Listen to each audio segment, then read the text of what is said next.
Ya'ti yaumal qiyamati, ada orang nanti pada hari kiamat dia akan mati menghadap Allah bisolatin, solatnya banyak.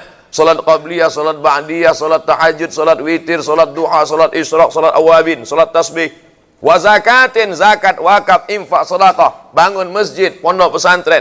Wa siyamin, puasa Senin Kamis, puasa Nabi Daud, puasa Ayyamul Bait, puasa 6 hari di bulan Syawal, puasanya banyak. Tapi ternyata amalnya itu tidak bisa menolong dia. Sebab apa? Mat'amuhu haram, karena memakan harta orang lain. Akala mala hadza, memakan harta si fulan. Wa safaka dama hadza, menumpahkan darah si fulan. Wa daraba hadza, memukul si fulan, menganiaya si fulan, menzalimi si fulan. Diambil salatnya diberikan pada orang yang dia aniaya. Diambil puasanya diberikan pada orang yang dulu dia zalimi. Diambil sedekahnya diberikan pada orang yang pernah dia sakiti. Faniyat hasanatuhu, habis amalnya. Tapi orang yang menuntut masih banyak. Lalu apa yang terjadi? Diambil dosa mereka, diambil dosa orang yang pernah dia zalimi, turihat ilahi, dicampakkan kepada dia, summa turiha finnar, lalu dia dicampakkan ke dalam api neraka. Kullu qardin jarra naf'an fahuwa riba. Setiap pinjaman, kalau ada unsur manfaat dari pinjaman itu, maka pinjaman itu menjadi riba.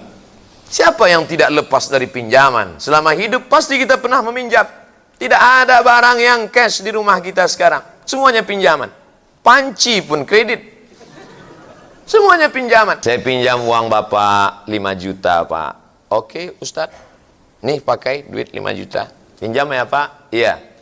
Lalu kemudian besok 2-3 hari, boleh saya pinjam motornya? Apakah Pak Ustadz? Maka motor yang saya pakai itu sudah saya pakai unsur manfaat. Kullu qardin jarra naf'an, kalau meminjam ada mengambil manfaat, maka manfaatnya itu adalah riba. Sekarang berapa banyak kita meminjam barang orang, uang orang, justru kita pinjam karena manfaat itu. Kalau tidak ada manfaatnya, kamu kasih pinjaman sama dia? Iya. Kenapa kamu ambil barang dia, kamu manfaatkan? Loh, kalau enggak saya manfaatkan, saya dapat apa? Betapa logika kita sudah terbolak-balik. Pernahkah ini terjadi pada ulama-ulama dulu? Ya, ada seorang ulama namanya Imam Hanafi, meninggal di Kufah, Irak, tahun 150 Hijrah. Kemudian ada orang meminjam uang dia, dan ketika itu dia bertamu ke rumah orang tersebut. Di depan rumah orang itu ada sebatang pohon kayu yang rindang, dan dia tegak di tengah panas. Datang orang melihat, Imam Hanafi, iya, kenapa tidak bernaung di depan rumahnya? Kan ada pohon kayu, tegak saja di bawah pohon itu, kenapa?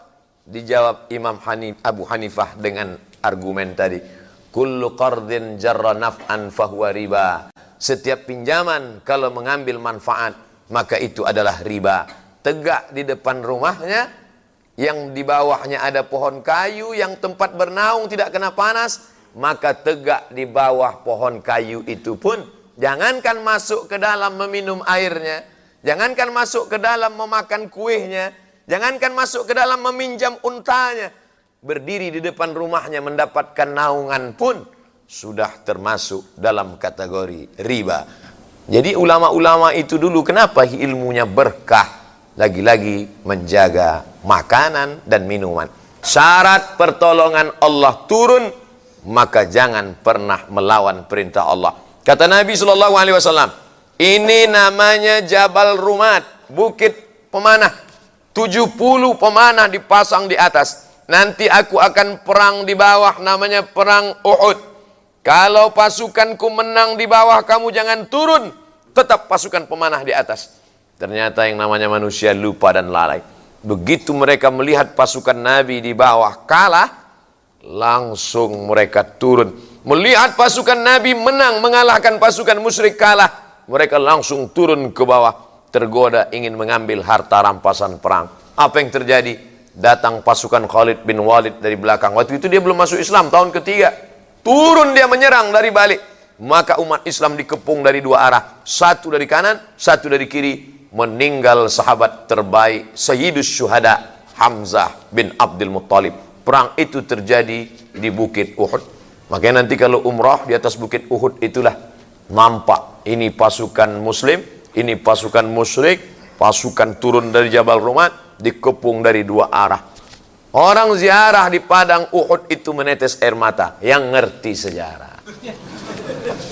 Apa yang ingin Ustadz sampaikan pelajaran dari perang Uhud? Bahwa sekali saja perintah larangan Rasulullah itu dilanggar, kekalahan bersimbah darah. Berapa kali pertolongan Allah tidak turun gara-gara kita tidak ikut perintah dan tidak menjauhi larangan Rasulullah. Sekali saja larangan Nabi itu dilanggar, tak jadi kemenangan itu datang. Bolak-balik kita mengatakan hasbunallah wa ni'mal wakil, ni'mal maula wa ni'man nasir, la haula wa la quwata illa billah. Kenapa tidak turun pertolongan? Karena tidak cukup syarat. Kalau cukup syaratnya, pertolongan Allah akan datang. Maka 5 kali sehari kita katakan innaka la tukhliful mi'ad. Engkau tidak akan ingkar janji ya Allah.